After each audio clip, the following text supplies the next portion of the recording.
గ్రామంలో సాయి అనే మంచి మనసు గల బాలుడు ఉండేవాడు. అతడు ప్రతిరోజు పాఠశాలకు వెళ్తూ దారిలో ఉన్నవారిని గమనించేవాడు. ఒకరోజు దారిలో ఆకలితో బలహీనంగా ఉన్న ఒక వృద్ధుడిని చూశాడు.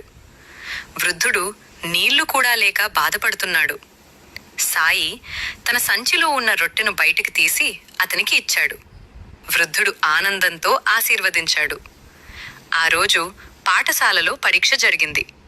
సాధారణంగా కష్టంగా అనిపించే ప్రశ్నలు కూడా సాయికి సులభంగా అనిపించాయి. ప్రశాంతంగా సమాధానాలు రాశాడు. ఫలితాల్లో అతనికి మంచి మార్కులు వచ్చాయి. సాయి చాలా సంతోషపడ్డాడు.